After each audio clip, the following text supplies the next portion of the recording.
11th class के बच्चे आज बड़ा ही एक जादुई टॉपिक सीखने वाले हैं।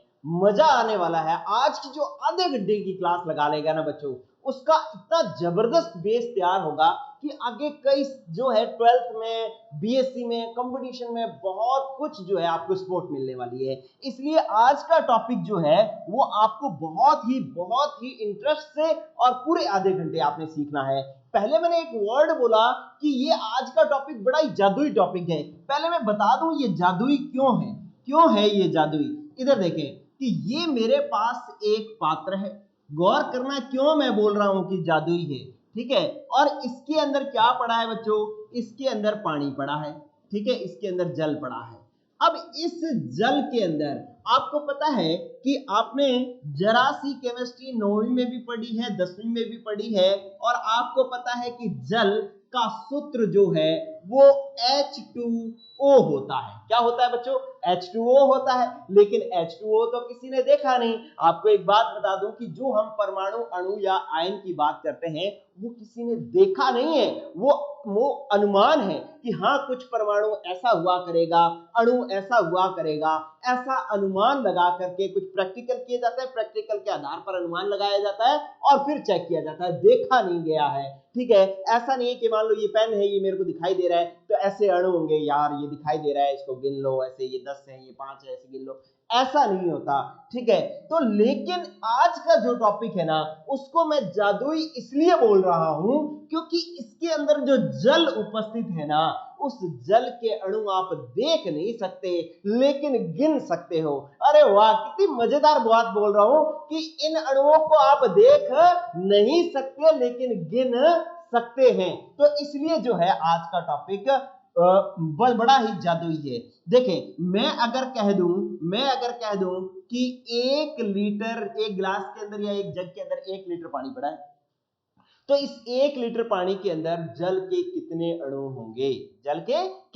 होंगे, ये जो है हम इस टॉपिक के अंदर सीख सकते हैं। अगर मैं इस जल को तोल लूं और ये जल मेरे पास आ जाए 18 ग्राम, तो मैं बता सकता हूं कि 18 ग्राम जल के अंदर कितने जल के अणु होंगे, कितने हाइड्रोजन परमाणु होंगे, कितने ऑक्सीजन परमाणु होंगे, कितने इलेक्ट्रॉन होंगे, कितने प्रोटॉन होंगे, सब कुछ आप जो है आज के इस टॉपिक में ज्ञात करना सीख सकते हैं। लेकिन बच्चों आपको मेरे साथ आधा घंटा जो है वो क्लास के अंदर जुड़ा रहना पड़ेगा।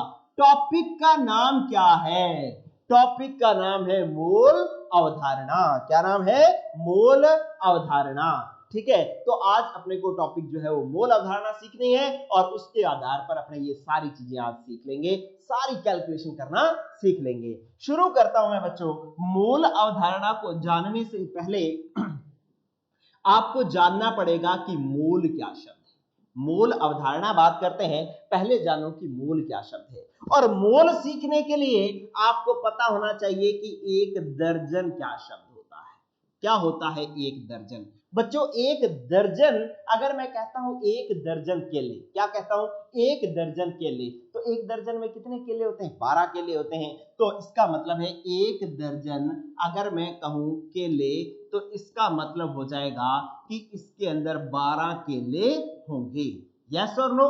कोई भी संख्या, दर्जन जब भी वर्ड आएगा तो उसके अंदर कणों की संख्या 12 होगी, ठीक है। अब मैं और एग्जांपल लिखता हूं। मैंने लिखा 1 दर्जन पेन, क्या कहता हूं 1 दर्जन पेन, तो 12 पेन। मैं कहूं 1 दर्जन जो है नोटबुक, कॉपी, परमाणु, अगर मैं कह दूं 1 दर्जन परमाणु, तो कितने परमाणु होंगे, 12 परमाणु होंगे।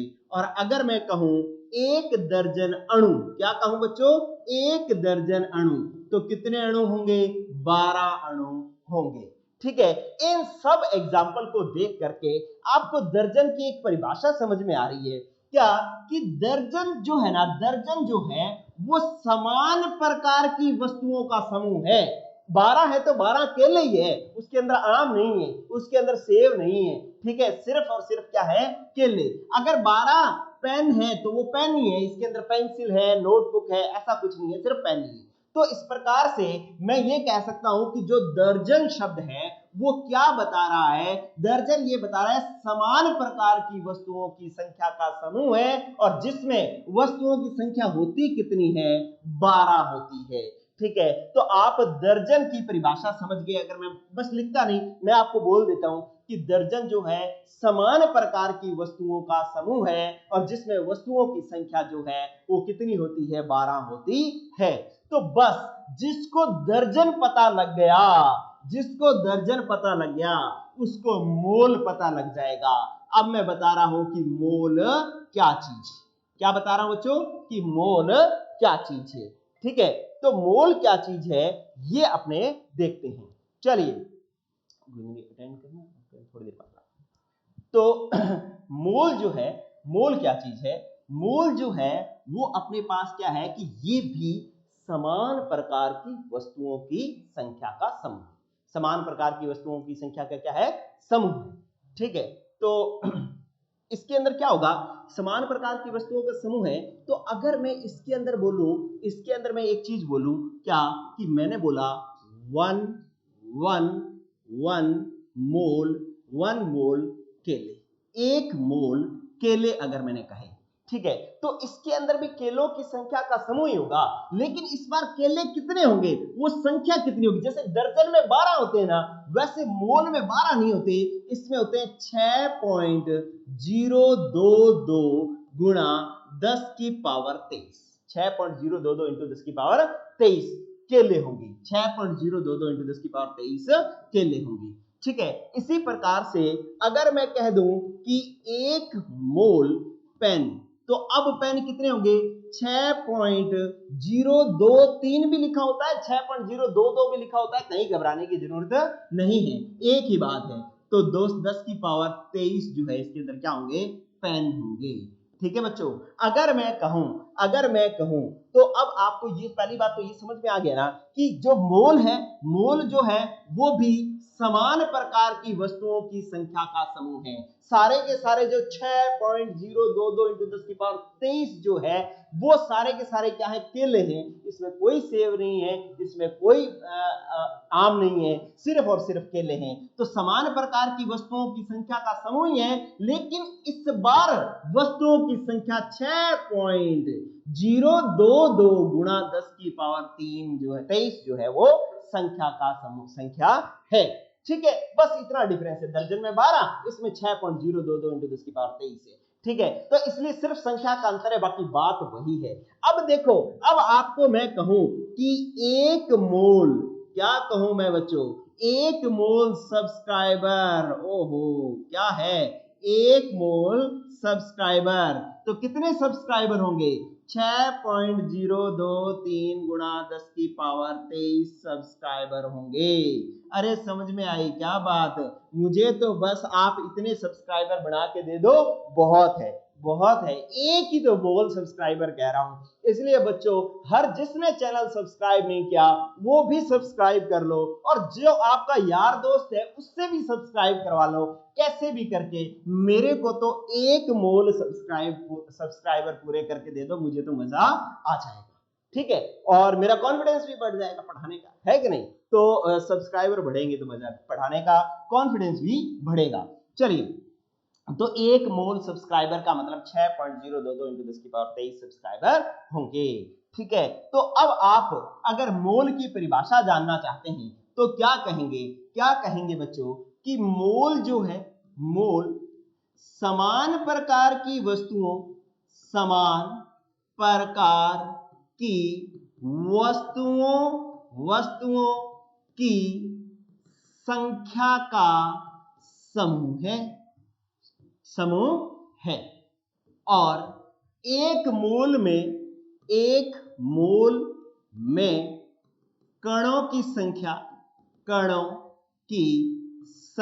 जो है वो कितनी होती है? 6.022 या 6.023 भी लिखा होता है, कहीं कोई दिक्कत नहीं है। 6.023 इंटू 10 की पावर 23 जो है होती है।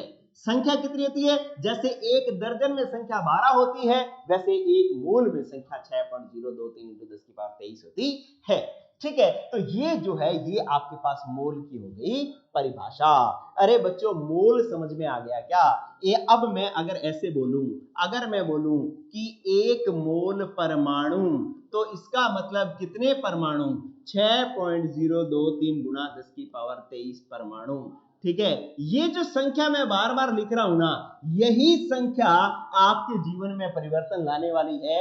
आपको जितनी भी गणनाएं आएंगी, कैलकुलेशंस आएंगी, उनको सॉल्व करने के लिए यही आधार जो है वो हमेशा रहा करेगा। इसलिए जो है ये संख्या बड़ी ही काम की है और मैं बार बार लिख रहा हूं तो अब आपको याद भी हो जाना चाहिए। अगर मैं कह दूं 1 मोल मैं कह दूं इलेक्ट्रॉन, तो कितने इलेक्ट्रॉन होंगे बच्चों? ये होंगे 6.023 गुणा 10 की पावर 23 इलेक्ट्रॉन होंगे। ठीक है, इसी तरीके से प्रोटॉन इतने होंगे, अणु इतने होंगे, आयन इतने होंगे, कुछ भी हो, कण कह दिया ना मैंने, क्या कह दिया? कणों की संख्या। तो वो कण, electron, proton, neutron, pen, copy, कुछ भी हो सकता है, सब्सक्राइबर कुछ भी हो सकता है। ठीक है, चलिए अब हमें मोल पता लग गया। क्या सबको अगर मोल पता लग गया तो मैं अब आगे देखता हूं मोल अवधारणा क्या है।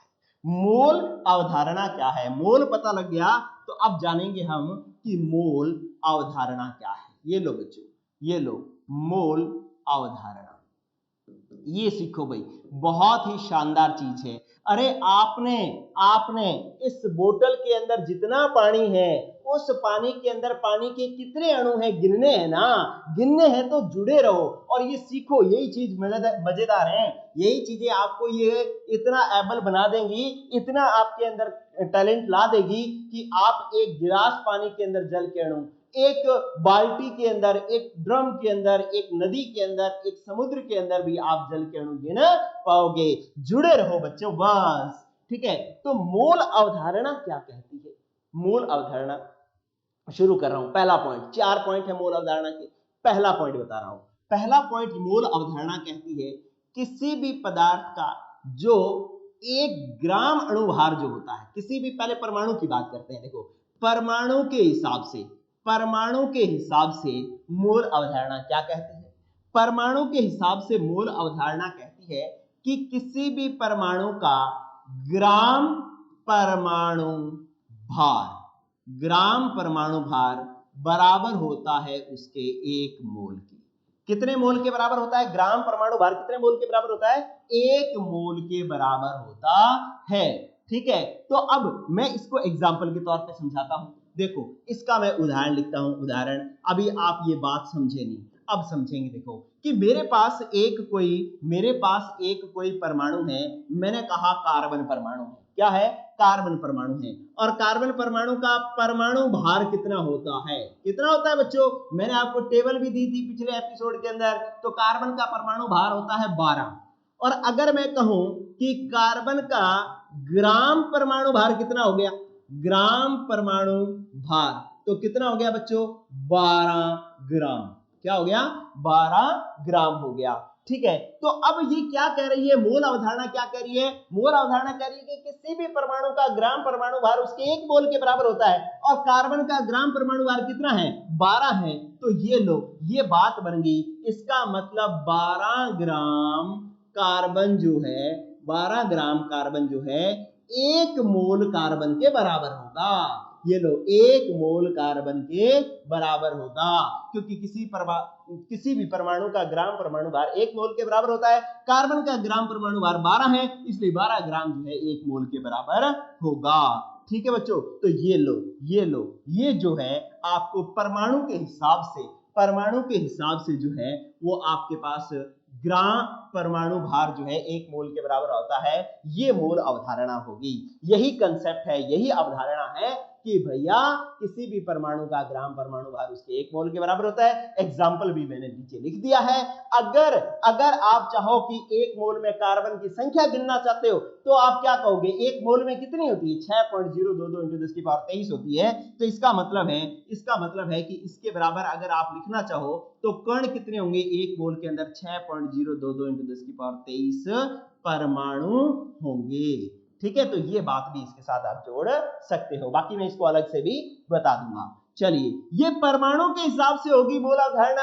अब बात करते हैं, क्योंकि मैंने आपको क्या कहा है कि इससे हम परमाणु भी गिन सकते हैं, अणु भी गिन सकते हैं, आयन भी गिन सकते हैं, इलेक्ट्रॉन प्रोटॉन कुछ भी गिन सकते हैं। तो इसका मतलब सबको लेकर के अपने जो है मोल अवधारणा करनी है, ठीक है। तो अब आपके पास देखो दूसरा क्या है, अणु के हिसाब से, अणु के हिसाब से कि मोल क्या होगा, अणु के हिसाब से। बस बात वही है क्या कि किसी अणु का ग्राम अणुभार, किसी अणु का ग्राम अणुभार जो होगा वो उसके 1 मोल के बराबर होगा, और 1 मोल के अंदर जो है 1 मोल अणु के बराबर होगा, और 1 मोल में अणुओं की संख्या 6.023 गुणा 10 की पावर 23 अणु होते हैं, ठीक है। तो किसी अणु का ग्राम अणुभार उसके 1 मोल के बराबर होगा, और उसमें कणों की संख्या 6.022 इंटू 10 की पावर 23 अणु होंगे, ठीक है बच्चों। तो अब जो है ये लो, ये दूसरा मोल अवधारणा के अकॉर्डिंग आपके पास दूसरा कंसेप्ट आ गया। अब इसका उदाहरण देखते हैं, अपने इसका उदाहरण देखते हैं। देखो अब अपने इसके उदाहरण की बात करते हैं। देखो क्या होगा इसका उदाहरण। इसका उदाहरण होगा कि मैंने जल का एक अणु लिया H2O, ठीक है। अब H2O का अणुभार बोलो कितना होगा, H2O का अणुभार कितना होगा। देखो जो भी साइंस ले रहा है ना, जो भी साइंस ले रहा है वो आज की क्लास में डिसाइड कर लेना कि आज की क्लास अगर आपको समझ में आ रही है तो इसका मतलब आगे केमिस्ट्री समझ में आएगी। आज की नहीं आ रही, आज आपको लग रहा है कि यार इतनी बड़ी राशि कैसे याद करूं, ये तो मेरे को याद ही नहीं होती, कितनी औखी है, तो फिर इसका मतलब है कि आप साइंस मत लेना। अगर मैं कहूं H2O का अणुभार तो कितना होगा 18, ठीक है, क्योंकि 2 हाइड्रोजन का एक होता है, 2 है तो 2 ऑक्सीजन का 16, 2 + 16 18, ये मैंने आपको सिखाया हुआ है, अभी हम और भी करेंगे। अब मैं कहूं कि H2O का ग्राम अणुभार क्या होता है, और मैंने आपको ग्राम अणुभार बताया था कि अणुभार को ही आप ग्रामों में व्यक्त कर लो तो क्या हो जाएगा 18 ग्राम, ठीक है। ग्राम अणुभार कितना हो गया 18 ग्राम। तो मैं यूं कहूंगा कि 18 ग्राम जल या 18 ग्राम H2O बराबर होता है 1 मोल के, क्योंकि अभी ऊपर यही तो लिखा है कि ग्राम अणुभार 1 मोल के बराबर होता है, और ये मैंने लिखा है ग्राम अणुभार 18 ग्राम है, तो 18 ग्राम H2O 1 मोल H2O के बराबर होगा, और 1 मोल H2O के अंदर 6.023 गुणा 10 की पावर 23 जल के अणु होंगे। ये लो बच्चों, क्या जबरदस्त बातें चल रही हैं यार, क्या जबरदस्त बातें चल रही हैं। आपको ऐसे मजा आना चाहिए, और आपको ऐसे फील करना, ओ वाह क्या बढ़िया बात सीखी है। आप ऐसे अगर फील करोगे तो मजा आएगा, और अगर आप ऐसे सोचो यार मैं कितनी बातें याद रखूं, ऐसे कैसे याद रखूं, मेरा तो सिर दुखने लग गया, तो भाई तो आप छोड़ दो इस सिस्टम, ठीक है, तो छोड़ दो, फिर आपकी बात बस की नहीं है। लेकिन अगर आपको मजे आ रहे हैं और आपने 2 कंसेप्ट सीखने के बाद में आपका मन कर रहा है कि फटाफट बताओ सर, तीसरा भी बताओ, ठीक है, तब जो है आप यूं समझ लो कि फिर आपको बिल्कुल साइंस आप ही के लिए बनी है फिर तो, ठीक है। चलिए तीसरी बात अब आपने सीखते हैं बच्चों, तीसरी बात, ठीक है। तीसरी बात, आप पहले तो कणों की संख्या के आधार पर ही बात कर लो, क्या कि जो है पहले अपने आयतन की बात कर लेते हैं। देखो तीसरी बात जो कहता है वो किसी गैस के लिए कहता है। किसके लिए कहता है? एक गैस के लिए कहता है। क्या कहता है? ये कहता है कि आपके पास अगर कोई गैस, ठीक है, कोई गैस है, और ये गैस के लिए है, क्या कहता है, या हम कहें कि ये आयतन को लेकर के लागू होता है, और आयतन भी किसका? गैस का आयतन, उसके लिए ये कंसेप्ट बना है तीसरा कंसेप्ट। क्या कहता है कि ये कहता है कि एसटीपी पर 1 मोल किसी गैस के 1 मोल गैस का आयतन, 1 मोल गैस का आयतन जो है, आयतन, अब एक और अंक बता रहा हूं, ये याद करना है, कितना होता है? ये होता है 22.4 लीटर। कितना होता है? 22.4 लीटर होता है। एसटीपी पर 1 मोल गैस का आयतन 22.4 लीटर होता है। चाहे कोई भी गैस हो, हमें उससे कोई मतलब नहीं है, ठीक है। अगर मैंने कह दिया, उदाहरण लिख रहा हूं मैं, उदाहरण मैंने अगर ऐसे कह दिया कि 1 मोल 1 मोल CO2 गैस का आयतन कितना होगा। लेकिन ध्यान रहे STP पर। आप कहोगे सर ये STP क्या है? ये है standard temperature and pressure. Standard temperature and pressure. और ये स्टैंडर्ड टेम्परेचर एंड प्रेशर का मतलब क्या है कि इसके अंदर ताप जो है वो 298 केल्विन होता है, 298 केल्विन होता है, या इसको हम 25 डिग्री सेंटीग्रेड ताप भी कह सकते हैं। ठीक है, इसके अंदर 298 केल्विन तो क्या होता है ताप, और दाब होता है एक वायुमंडलीय जो है, एक वायुमंडलीय जो है वो क्या होता है दाब होता है। तो हम इस ताप और दाब को ही हम STP कहते हैं, स्टैंडर्ड टेम्परेचर और प्रेशर कहते हैं। अगर ताप बदल दोगे, दाब बदल दोगे, तब ये बात नहीं लागू होगी। जब ताप और दाब STP है तभी जो है ये बात लागू होती है कि किसी भी गैस का 1 मोल का आयतन जो है वो 22.4 लीटर होता है, या हम यूं कह दें कि 22.4 लीटर आयतन की गैस उसके 1 मोल के बराबर होती है। ठीक है बच्चों, चलिए अब मैं अगर कहूं कि मैं कहूं 1 मोल अमोनिया NH3 गैस का STP पर आयतन कितना होगा, वो होगा 22.4 लीटर होगा। तो यहां पर मैंने एग्जांपल लिया अमोनिया गैस का, यहां पर लिया कार्बन डाइऑक्साइड गैस का।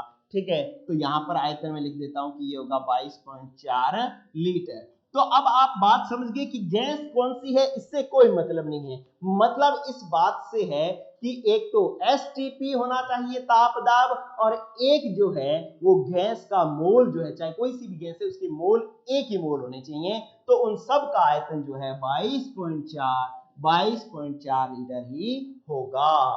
ठीक है, तो ये जो है वो बात हुई तीसरी। चलिए अब अपने बात करते हैं नेक्स्ट। देखो बच्चों, नेक्स्ट जो है, नेक्स्ट अपने पास क्या बात है कि जो आपके पास चौथा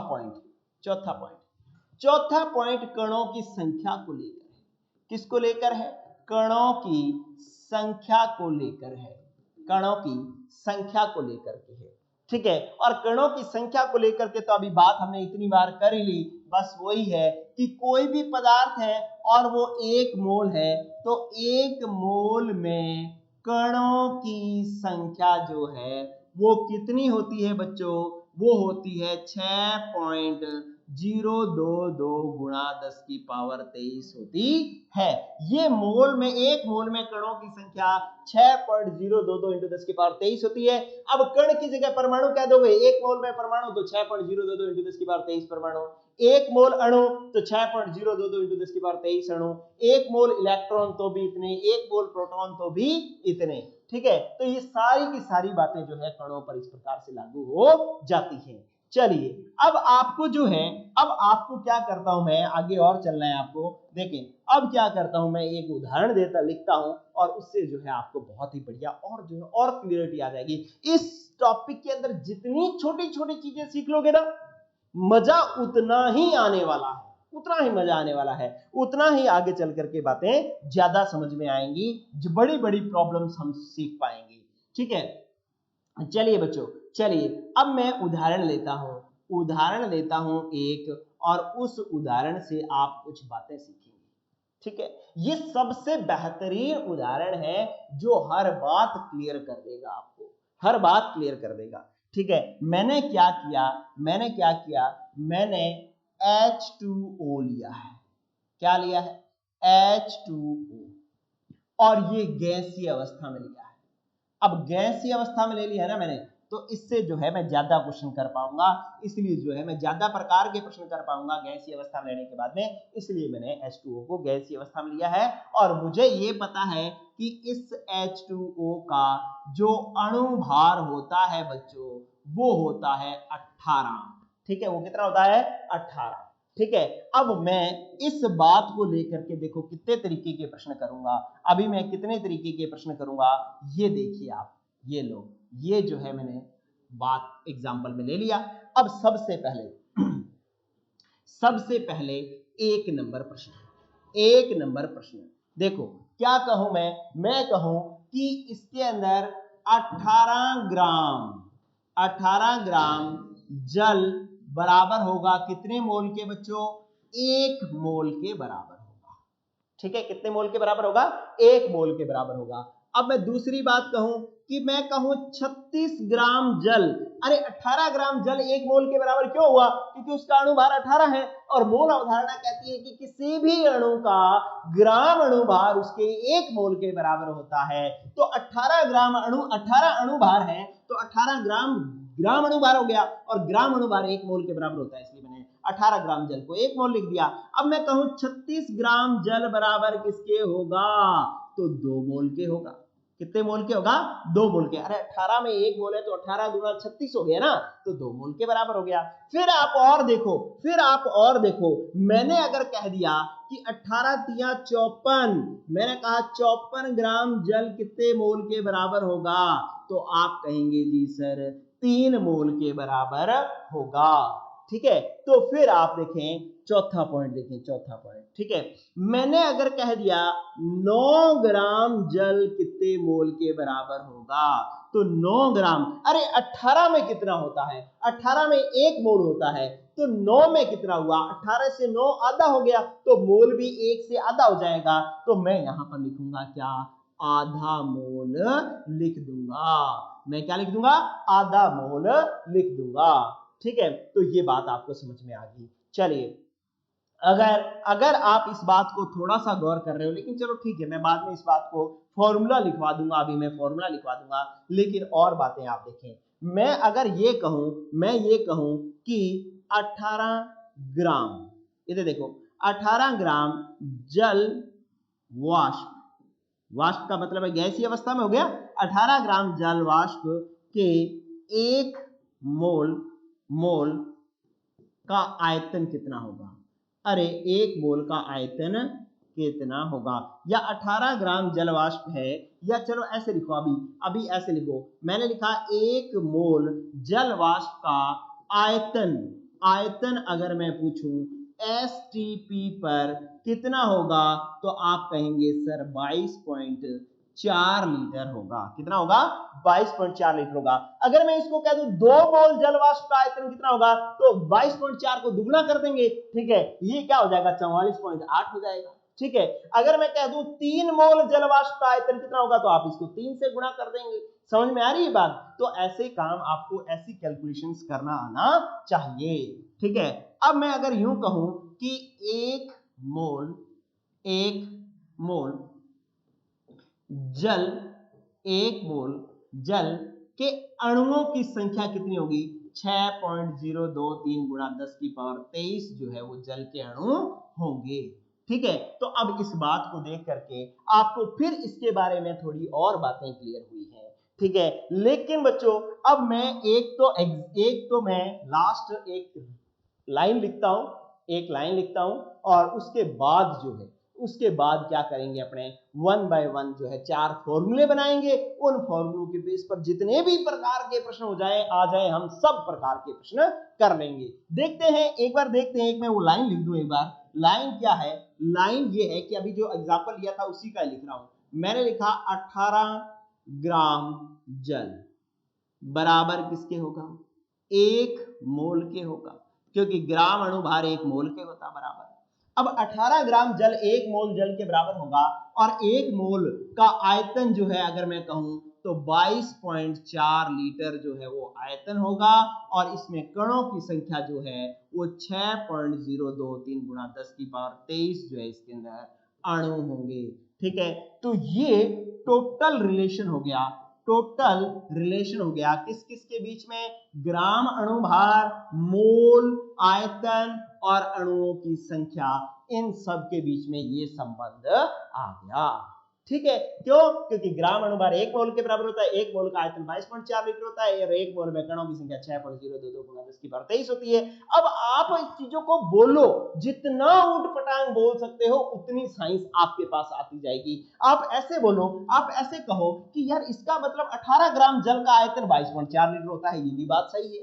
मैं कहूं 18 ग्राम जल के अंदर कणों की संख्या 6.022 गुणा 10 की पावर 23 होती है, ये भी बात सही है। अगर मैं कहूं 22.4 लीटर गैस का जो द्रव्यमान होता है वो 18 ग्राम होता है, अरे भैया तो ये भी सही है। मैं कहूं 6.022 गुणा 10 की पावर 23 जल के अणुओं का भार जो है वो 18 ग्राम होता है, तो बिल्कुल सही बात है। अगर मैं कहूं 6.022 गुणा 10 की पावर 23 जल के अणुओं का आयतन 22.4 लीटर होता है, तब भी बात सही है। ये बात, इन बातों को आप बोलो, जितना बोलोगे, जितना ऊट पटांग बोलोगे, उतनी आपको साइंस पास में आएगी आपके। अगर आप ऐसा करने लगे, आप जैसे आप कोई 10वीं तक परिभाषाएं याद करते थे, कै का की लगा करके ऐसे कोई परिभाषा बोलते थे ना, दिए गए प्रश्नानुसार ढिंका प्राणा डी ऐसे करके जो प्रश्न, मतलब सारे पूरी वैसी की वैसी लैंग्वेज याद रखते थे, तो इसका मतलब है कि आप साइंस पढ़ने के लायक नहीं है। ठीक है, अगर आप साइंस पढ़ने के लायक कब होंगे, जब उस चीज को जो आपके सामने लिखा हो उसको ऊट पटांग करके अलग अलग एक ही बात को 4 तरीके से बोलो, उल्टा पुल्टा बोलो, तब जो है इसका मतलब आप साइंस पढ़ रहे हो। अगर वैसा का वैसा रट्टा मार रहे हो, फिर भाई आप साइंस नहीं, फिर आप आर्ट्स लो, आपको वहां मजा आएगा। फिर आप अगर रट्टे मारते हो तो, और अगर इन्हीं चीजों को उठ पटांग करते हो, उल्टा पुल्टा करते हो, तो फिर आप साइंस के लायक हो। चलिए, अब जो है ना, अब आज के टॉपिक का एक सबसे बेहतरीन फॉर्मूला मैं बना रहा हूं, एक सबसे बेहतरीन डायग्राम बना रहा हूं। उस डायग्राम को जान लिया तो भैया सब के सब जो है क्वेश्चंस यहीं पे क्लियर हो जाएंगे। इधर देख लो, आप इधर देख लो, मैंने क्या किया कि एक यहां पर इस तरीके से एक बॉक्स बनाया है, देखो एक चौराहा बना लिया, एक चौराहा बना लिया, और उस चौराहे से 4 मोहल्ले जुड़े हुए हैं। ये मोहल्ला नंबर 1 है, ये मोहल्ला नंबर 1 है, और ये मोहल्ला नंबर 2 है। देखो, अरे ये बीच में चौराहा है और उससे 4 जो है वो मोहल्ले जुड़े हुए हैं, 4 जो है वो कॉलोनियां इससे जुड़ी हुई हैं। देखो 4 जो है वो कॉलोनियां इससे जुड़ी हुई हैं। अब इन चारों कॉलोनियों को आप जोड़ दो, ये लो, ये एक चौराहा, इसकी गली इस चौराहे पर जुड़ती है, इसकी गली इस पे जुड़ती है, इसकी गली ऐसे, और ये भी ऐसे। ठीक है, ये चारों के चारों जो है वो इस मोहल्ले से इस प्रकार से जुड़े हुए हैं।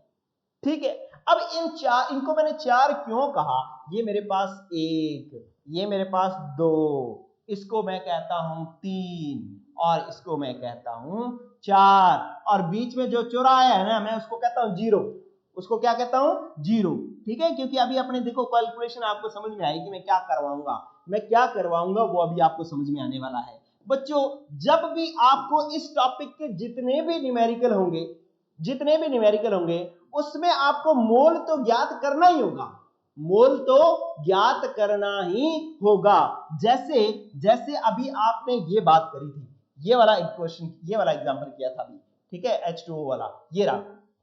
तो आप क्या कर रहे थे, 18 ग्राम 1 मोल के बराबर है, तो यहां पर आपने कहा 36 ग्राम 2 मोल के बराबर है, तो दी गई ग्रामों में मात्रा थी 36 ग्राम, और जल का ग्राम अनुभार था 18, तो भाग दिया 36 बटा में 18, तो 2 आ गया, तो इसलिए 2 मोल थे। ये 3 मोल कैसे आए, दी गई ग्रामों में मात्रा कितनी आई थी आपके पास, दी गई थी 54 ग्राम, ये देखो 54 ग्राम, और जल का ग्राम अनुभार कितना होता है 18, तो 18 से भाग दिया, तो 18 दिया 54, इसलिए 54 आ गया। आपको यहां पर दी गई ग्रामों में मात्रा कितनी थी 9 ग्राम, जल का ग्राम अनुभार 18, तो 1/2 आया, 1/2 आया, तो यही जो है 1/2 इसके मोल हो गए। ठीक है, तो इसका मतलब आपको जितने भी न्यूमेरिकल करने होंगे, उस हर न्यूमेरिकल के अंदर सबसे पहले आपको मोल निकालना हुआ करेगा। क्या निकालना हुआ पर करेगा, मोल निकालना हुआ करेगा। और मोल निकालने के लिए क्या क्या तरीके हो सकते हैं, सबसे पहले या तो आपको परमाणु के बारे में कुछ दिया हो, परमाणु के बारे में कुछ दिया हो और मोल निकालना हो, ऐसा कुछ हो सकता है। ठीक है, जैसे आपको परमाणु के हिसाब से मोल निकालना हो सकता है, आपको अणु के हिसाब से मोल निकालना हो सकता है, आपको क्या करना हो सकता है, कणों की संख्या के आधार पर मोल निकालना हो सकता है, और आपको ऐसा हो सकता है कि आयतन दिया हो और मोल निकालना हो सकता है। तो इसलिए मैंने ये 4 जो रास्ते हैं, एक का नाम है परमाणु, अणु, कणों की संख्या और आयतन। देखें अब कैसे कि आपको मोल निकालना कैसे होगा, आपको कोई ये बीचों बीच में तो मैं लिख देता हूं क्या, मोल, देखो लिख देता हूं क्या, मोल। ये लो, ये बीचों बीच में तो है मोल, कि आपको मोल ज्ञात करना होगा। कैसे मोल ज्ञात करना होगा? आपको किसी परमाणु की ग्रामों में मात्रा दी गई होगी और आपको मोल निकालना होगा। तो आपको क्या फॉर्मूला लगाना होगा कि आप कहेंगे दी गई ग्रामों में मात्रा, ये तो बॉक्स छोटा है क्या, तो आप कहेंगे दी गई ग्रामों में मात्रा, ग्रामों में मात्रा बट्टा में आप क्या लिख दो, ग्राम अणुभार से भाग दे दो। परमाणु है ना, तो ग्राम परमाणु भार से भाग दे दोगे तो इसका मतलब आपसे मोल निकल जाएगा। क्या होगा? मोल कैसे निकलेगा? मोल ऐसे निकलेगा कि किसी परमाणु की आपको ग्रामों में मात्रा दे दी जाएगी, तो आप क्या करेंगे, उस दी गई ग्रामों में मात्रा में ग्राम परमाणु भार का भाग दे देंगे ना, तो आपके पास मोल निकल आएंगे। ये मोल निकालने का, ये जो है एरो, ये मोल निकालने का तरीका बता रहा हूं मैं। ठीक है, तो कैसे निकलेगा कि कोई परमाणु होगा, उसकी ग्रामों में मात्रा दी गई होगी, तो उसमें ग्राम परमाणु भार का भाग दे देंगे तो मोल निकल आएगा। इसी प्रकार से अगर ऐसा होगा कि अणु के हिसाब से करेंगे बात, तो अणु की भी ग्रामों में मात्रा दी गई होगी, जितने भी ग्राम दिए होंगे, जो ग्रामों में मात्रा दी गई होगी, जो भी ग्रामों में मात्रा जो है जो दी गई होगी, उसके अंदर ग्राम अणुभार का भाग दे देंगे। क्या कर देंगे? ग्राम अणुभार का भाग दे देंगे, तो जो है आपके पास मोल निकल आएंगे। ये लो, ये भाग दे दोगे तो आपके पास मोल निकल आएंगे। ये लो, ठीक है। तो अणु के हिसाब से अणुओं की ग्रामों में मात्रा दी गई होगी और मोल निकालना होगा, तो अपने ग्राम अणुभार का भाग देंगे तो मोल निकल आएगा। ठीक है, चलिए अब इधर आ जाओ, आप इधर आ जाओ। आपको कणों की संख्या दी गई हो सकती है। क्या दिया गया हो सकता है?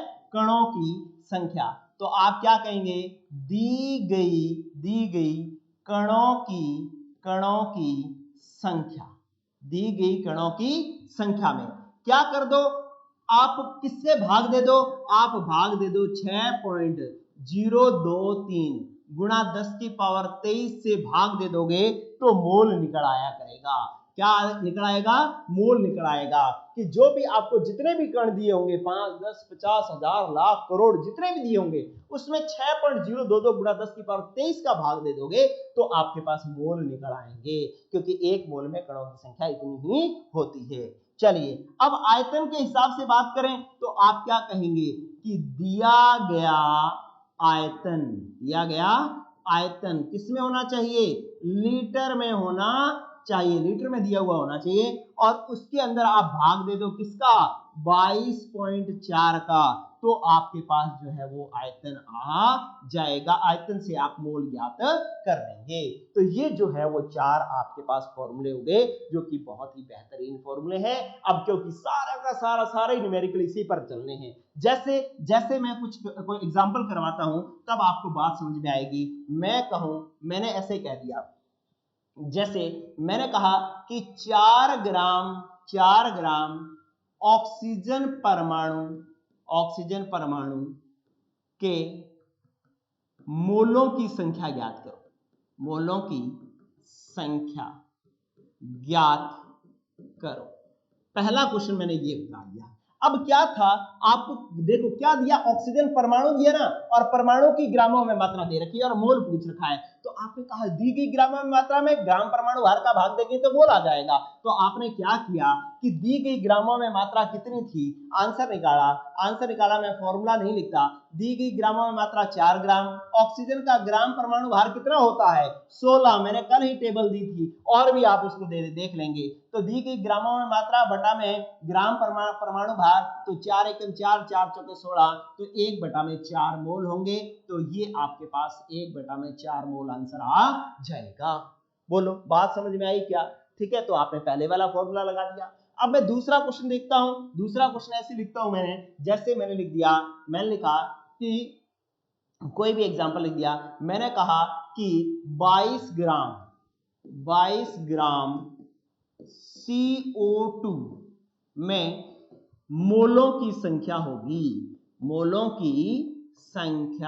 होगी। अब CO2 पहले तो ये चेक करो कि CO2 परमाणु है या अणु है। CO2 कौन है? अरे CO2 तो अणु है, क्योंकि ये कई परमाणुओं से मिलकर बना होता है, जिसमें दो या दो से ज्यादा परमाणु होते हैं वो क्या हो जाता है, वो अणु बन जाता है। तो ये अणु है। तो अब आपको दूसरा फॉर्मूला लगाना पड़ेगा, और दूसरा फॉर्मूला कहता है कि दी गई ग्रामों मात्रा में ग्राम अणु भार का भाग दे दोगे तो मोल आ जाएगा। यही तो रास्ता चलता है, ये वाला मोहल्ला इसी चौराहे से तो जुड़ता है। तो आप क्या करेंगे, आपने क्या किया, आप यूं करेंगे कि इसके अंदर जो दी गई ग्रामों में मात्रा कितनी है, 22, ठीक है, आंसर करेंगे, आप कहेंगे दी गई ग्रामों में मात्रा है 22, और CO2 का ग्राम अणु भार कितना होगा, कि जो अणु भार आए, कार्बन का 12, ऑक्सीजन का 16, कितने हैं 2, तो गुणा 2, ये 12 प्लस 16 गुना 32, कितना आ गया 44। तो ये तो अणु भार आ गया। अब इसका ग्राम अणु भार कितना होता है, 44 ग्राम, ठीक है, अणु भार 44, तो ग्राम अणु भार 44 ग्राम। तो इसको आप 44 से भाग दे दोगे, 44 से भाग दे दोगे तो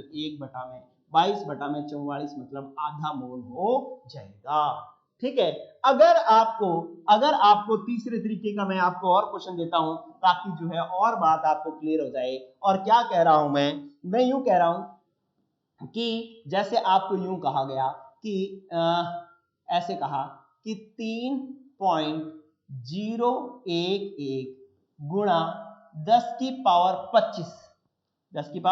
25 जल के अणुओं में जल के मोलों की संख्या ज्ञात करो। जल के मोलों की संख्या ज्ञात करो। अगर ऐसा कोई कुछ कहता है आपको, तब आप क्या करेंगे, तब आप वापस वही आंसर निकालो। क्या इस बार आपको कौन क्या दिएगी, कणों की संख्या। पहले परमाणु का भार दिया था, फिर अणु का भार दिया, अब कणों की संख्या दे दी। कणों की संख्या दे दी तो फॉर्मूला नंबर 3 वाला लगेगा, और 3 वाला कहता है कि दी गई कणों की संख्या 3.011 गुणा में 25 भाग दे दो किससे, 6.022 गुणा में 10 की पावर 23, इससे भाग दे देंगे। तो ये किससे कट जाएगा, इसको काट दो, ये कटेगा, इससे कटेगा और 2 आ जाएगा। क्या आ जाएगा, 2 आ जाएगा। अब क्या किया, अब अपने पास इसको सॉल्व करो तो ये आ जाएगा। ऊपर क्या बचा, ये इससे काट दो, पहले ये भी इससे काट दो, 10 की पावर 23, 10 की पावर 25 काट दिया, कितना आया, ऊपर 10 की पावर 2 बच गया। 10 की पावर 2 का मतलब क्या है, 100 है, और बटा में क्या बचा है 2, तो 100 बटा में 2 मतलब 50 मोल आ जाएंगे। ठीक है, तो इस प्रकार से जो है आप इसको हल कर सकते हैं। अगर यूं कह दिया गया चौथा अब मैं कह रहा हूं कि 5.6 लीटर अमोनिया गैस के STP पर मोलों की संख्या होगी। ऐसे भी आपसे कोई पूछ सकता है। तो ऐसी स्थिति में क्या करो, कि दिया गया आयतन, अब ये चौथा टाइप आ गया, मैंने चारों की चारों एग्जांपल समझा रहा हूं। चौथा पॉइंट क्या कर रहा है, दिया गया आयतन 5.6 लीटर बटा में इसका, अब आयतन दिया हुआ है तो कितने आयतन से भाग देते हो आप, मोल निकालने के लिए 22.4 से भाग देते हो, तो आंसर आएगा 1/4 मोल, क्योंकि 5.6 को 4 से गुणा करोगे तो 22.4 आएगा। इस प्रकार से आपको मैंने इस टॉपिक का ये जो फॉर्मूले लिखवाए थे इनके एक एक सिंपल एग्जांपल मैंने आपको करके दिखा दिए।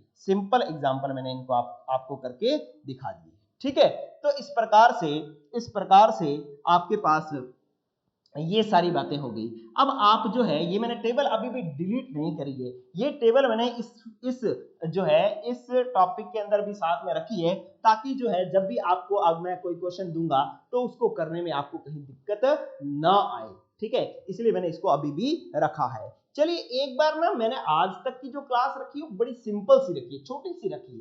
ठीक है, अब मैं इस मोल अवधारणा को आगे और बढ़ाऊंगा। मोल अवधारणा एक क्लास में पूरी नहीं करूंगा। बच्चों ध्यान देना कि जब भी आप कहीं कंपटीशन की तैयारी करने जाते हो, आप सीख कर जाओ, कोटा जाओ, तो ये मोल अवधारणा एक महीना तक पढ़ाई जाती है। इतनी इंपॉर्टेंट है कि एक महीना तक पढ़ाई जाती है। तो हम कम से कम 3 दिन तो पढ़ सकते हैं ना। अरे हम 3 दिन तो पढ़ सकते हैं। आज हमने एक बेस बना लिया, एक आधार बना लिया, फिर हम कल इसके बारे में और कुछ बातें सीखेंगे, और परसों जो है हाई लेवल के क्वेश्चन करेंगे, और फिर जो है मोल अवधारणा को पूरा करेंगे। हम जो है वो किसी भी टॉपिक को ऐसे मतलब वॉश नहीं करेंगे हमें ऐसा नहीं होगा कि यार फटाफट पूरे कर दो, ऐसा नहीं करेंगे हम जो है हर एक टॉपिक को one by one step by step जो है वो सीखेंगे। ठीक है, तो इस तरीके से अब आ जाओ आप आगे। मैं कुछ क्वेश्चंस आपको करने के लिए देता हूं और सिंपल क्वेश्चंस करने के लिए देता हूं, फिर जो है हम आप आगे नेक्स्ट एपिसोड में नेक्स्ट आगे बढ़ेंगे। चलिए देखो एक दो बातें और समझाता हूं मैं। चलिए ऐसा करें कि इस तरीके का क्वेश्चन अगर आपको आए, ठीक है, तो आप क्या करें, ऐसा क्वेश्चन आप करके दिखाएं पहले में, फिर मैं ना आपको कल और मूल अवधारणा के बारे में और डिटेल करवाऊंगा।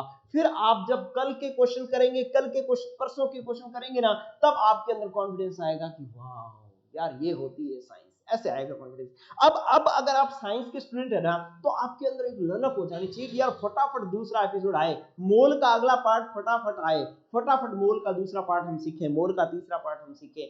फिर आपको ऐसे अगर मान लो ऐसे ललक रहेगी, ऐसे भूख रहेगी, तो आप साइंस में आपको मजा आएगा। ठीक है, तो मैं आपको कुछ क्वेश्चन दे रहा हूं, तो 2-3 क्वेश्चन करने के लिए दे रहा हूं। मैंने ऐसे कह दिया कि 4 ही क्वेश्चन दे देता हूं। ये लो मैं ऐसे कह रहा हूं कि 7 ग्राम नाइट्रोजन परमाणुओं में नाइट्रोजन, आपको मैं ऐसे सीधा कह देता हूं, सीधा क्वेश्चन ये है कि मोलों की संख्या ज्ञात करो, मोलों की संख्या ज्ञात करो, ऐसा मैंने क्वेश्चन दे दिया। अब इसके अंदर एक नंबर दे दिया, एक नंबर क्या दे दिया, 7 ग्राम नाइट्रोजन परमाणु में, नाइट्रोजन परमाणु में मोलों की संख्या आपको निकालनी है। दूसरा जो है आपने क्या करना है कि जो है 8.5 ग्राम अमोनिया में मोलों की संख्या निकालनी है। अब ये अणु हो गया।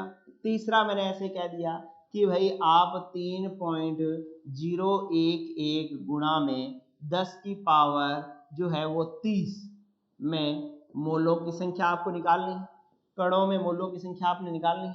और मैं कह दूं कि 11.2 लीटर मैथेन गैस में अणुओं की संख्या ज्ञात करो, अणुओं की संख्या ज्ञात करो। ठीक है, तो ये जो है मैंने 4 क्वेश्चन आपको करने के लिए दिए हैं। इन चारों क्वेश्चंस को आप रिप्लाई करें कमेंट में, और फिर अगर इतना बेस आ गया, फिर देखो आप कल क्या मजा आने वाला है कल की क्लास के अंदर। ठीक है, तो बच्चों आज के लिए इतना ही, और जिसको नोट्स चाहिए वो कमेंट कर दो वीडियो के नीचे, और मैं आपको नोट्स भी प्रोवाइड करवा दूंगा। ठीक है, और अगर आपको डेली इस तरीके की क्लास चाहिए तो चैनल को सब्सक्राइब भी कर लो यार, मजा भी आएगा, साथ के साथ रेगुलर पढ़ो, बहुत मजा आने वाला है साइंस के अंदर। ठीक है बच्चों, तो पढ़ते रहिए। Good luck, good bye.